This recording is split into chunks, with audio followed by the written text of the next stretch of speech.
यह शायद मानव इतिहास की सबसे विचित्र आपदा है। केवल एक रात में पूरा नील नदी का पानी खून की तरह लाल हो गया। नदी में रहने वाले जीव भी प्रदूषण के कारण मर गए। इसलिए फिरौन ने मुख्य पुजारी को समाधान खोजने के लिए भेजा, लेकिन भले ही मुख्य पुजारी ने 12 देवताओं से प्रार्थना की, परिणाम बेकार ही रहा।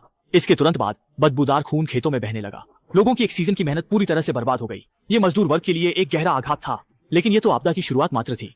जैसे ही पानी की गुणवत्ता पूरी तरह से खराब हो गई, डरावनी मेंढकें तट पर आ गईं। यह तुरंत सभी गलियों और सड़कों में फैल गया, यहाँ तक कि महल भी नहीं बचा।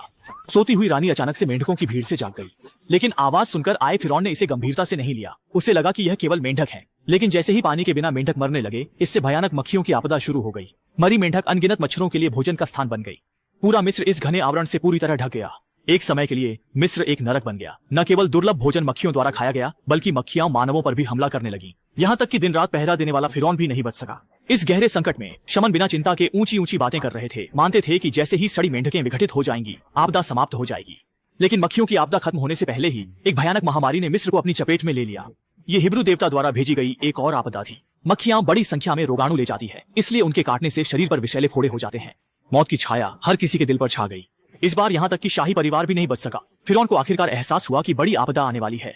इस समय सैनिकों ने हिब्रू लोगों के पास एक घोड़ा पाया, जिस पर फिरौन के लिए चेतावनी लिखी थी। आपदा हिब्रू देवता द्वारा भेजी गई है। केवल 4 लाख हिब्रू गुलामों को मुक्त करने से ही आपदा समाप्त हो सकती है। लेकिन खुद को देवता मानने वाले फिरौन ने इसे नजरअंदाज कर हिब्रू लोगों को और अधिक गुलाम बना लिया और उन्हें भोजन भी नहीं दिया।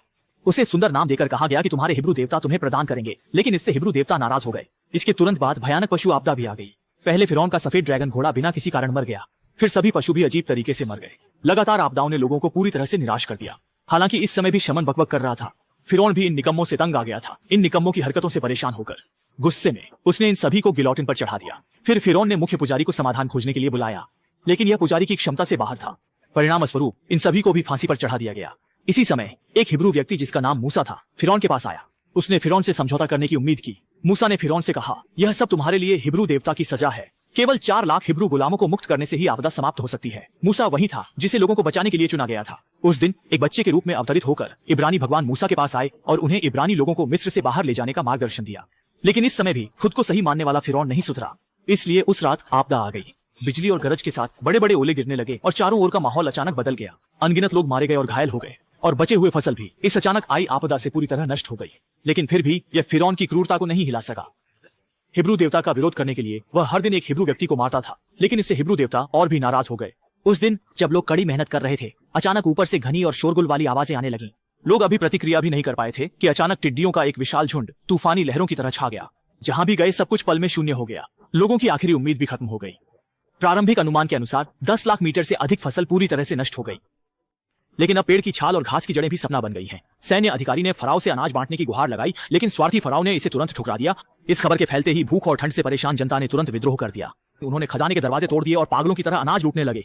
इस अफरा तफरी में एक व्यक्ति ने गलती से अनाज में आग लगा दी। आग से बचने में असमर्थ लोग दर्द से चीखने लगे, और जो लोग भागने में सफल हुए उनकी हालत भी अच्छी नहीं थी। जैसे ही वे खजाने के द्वार से बाहर निकले, उन्हें सुसज्जित गार्डों की सैन्य टुकड़ी ने घेर लिया। फराव के आदेश पर तीरों की बौछार जनता पर बरसने लगी। निहत्थे लोग केवल निराशा में अपने भाग्य का सामना कर सकते थे। तीरों की बौछार के बाद निर्दयी गार्ड आगे बढ़कर अंतिम वार करने लगे, लेकिन इस हरकत ने हिब्रू देवता को पूरी तरह से क्रोधित कर दिया। तुरंत ही उन्होंने और भी भयानक 9वीं आपदा भेज दी। जैसे ही आसमान से बिजली गिरी, फराव के गार्ड तुरंत शांत हो गए और अपनी जगह पर स्थिर खड़े रहे। निर्दोष जनता को पीड़ित देखकर मूसा ने हिब्रू देवता से आपदा को रोकने की प्रार्थना की, लेकिन हिब्रू देवता बहुत गुस्से में थे। उन्होंने मूसा से कहा कि हिब्रू लोग 400 साल से अधिक समय से गुलाम हैं, कितनी आपदाओं का सामना किया है और किसने उनकी सहानुभूति की है, और अगर फराव ने अपनी जिद जारी रखी तो वह पूरे मिस्र को नष्ट करने के लिए किसी भी हद तक जाएंगे।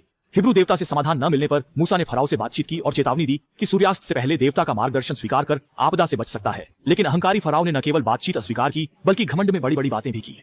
यदि आपदाएं जारी रहीं तो वह स्वयं हिब्रू लोगों से बदला लेगा। तब सभी हिब्रू बच्चों को नील नदी में फेंक दिया जाएगा। लेकिन फराव के शब्दों के तुरंत बाद एक अंधेरे शक्ति ने पूरे मिस्र को निगल लिया, और यह हिब्रू देवता की 10वीं आपदा थी, जो कि पहलौठे पुत्र की आपदा थी। इस शक्ति के गुजरने से सभी मिस्र के परिवारों की पहली संतान एक पल में रहस्यमय तरीके से मर गई। यहाँ तक कि फराव की एकमात्र संतान भी नहीं बच सकी। इस समय फराव को अपनी मूर्खता और बचकानेपन का एहसास हुआ, लेकिन तब तक बहुत देर हो चुकी थी। पूरे मिस्र में प्रियजनों की दिल दहला देने वाली चीखें गूंज रही थी। अगले दिन सुबह होते ही फराव ने गार्डों के साथ मूसा को ढूंढ निकाला और सभी दोष मूसा पर मढ़ दिए। लेकिन मूसा ने उसे बताया कि पिछली रात हिब्रू लोगों की संतानें सुरक्षित थीं। अब फराव पूरी तरह से घबरा गया। हिब्रू देवता की अंतहीन सजा का सामना करते हुए फराव ने अंततः समझौता करने का फैसला किया। चले, मुझे यकीन नहीं हो रहा कि यही तुम्हारी चाहत है, कि अपने सपनों के वतन में वापस लौटें और इस क्षण में 400 से अधिक वर्षों से गुलाम रहे हिब्रू लोग आखिरकार स्वतंत्र हो गए।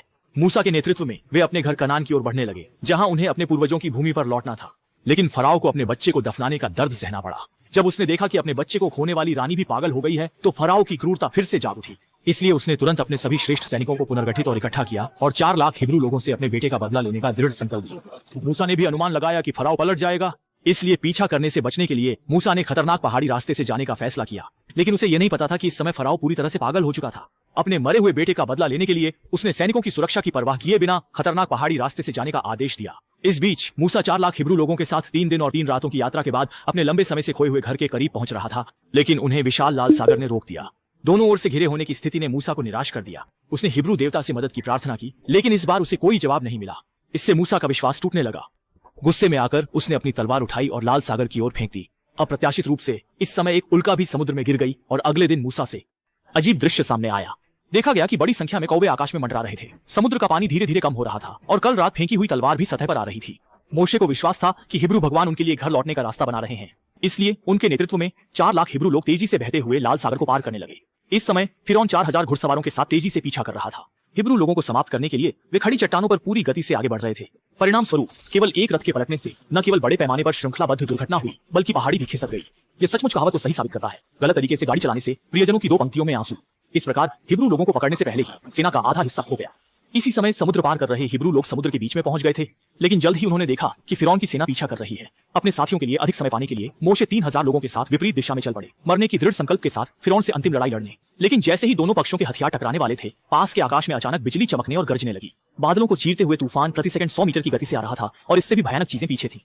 जब सभी हिब्रू लोग धीरे धीरे दूसरे किनारे पर पहुंचे, तो विशाल सुनामी भी पागल होकर आ गई। इस भयावह दृश्य को देखकर जनरल ने फिरौन को तुरंत रुकने की सलाह दी, लेकिन इस समय फिरौन पहले ही पागल हो चुका था। सैनिकों को रथ से उतारने के बाद वह खुद जान की बाजी लगाकर आगे बढ़ा, लेकिन उसके जनरल मूर्ख नहीं थे। वे जानते थे कि भाग्य से लड़ना मौत को बुलाना है। फिर उसने आदेश दिया कि सभी सैनिक उसी रास्ते से वापस लौट जाएं और फिरौन अकेले रथ चलाते हुए सीधे आगे बढ़े। इस समय पूरे युद्ध क्षेत्र में केवल मोशे और फिरौन ही बचे थे। ऐसा लगता है कि पुराने दिनों के 2 भाइयों के लिए अब निपटारा करने का समय आ गया था। लेकिन उनके आमने सामने होने से पहले ही 100 मीटर ऊंची लहरें उस फिरौन की ओर बढ़ी जो खुद को भगवान मानता था। यहाँ तक कि मोशे भी इससे बच नहीं सका, तो फिरौन की बची हुई जिंगरुई सेना भी एक ही पल में समुद्र की लहरों द्वारा पूरी तरह से निगल ली गई और अंततः सभी लाल सागर की गहराई में दफन हो गए। हिब्रू लोग सुरक्षित रूप से दूसरे किनारे पर पहुंच गए और डूबे हुए मोशे को भी समुद्र ने किनारे पर ला दिया। हालांकि फिरौन किसी तरह जीवित बच गया, लेकिन अपने अनगिनत सैनिकों की दर्दनाक मौत देखकर उसे अपनी बड़ी गलती का एहसास हुआ। लेकिन अब कुछ भी ठीक नहीं हो सकता था। कहानी के अंत में मोशे ने 4 लाख हिब्रू लोगों को कनान की भूमि में वापस लाकर पीढ़ियों की गुलामी से मुक्त कर दिया और वह खुद हिब्रू लोगों का नेता बन गया, अपने लोगों को एक नए ऐतिहासिक अध्याय की ओर ले जाते हुए।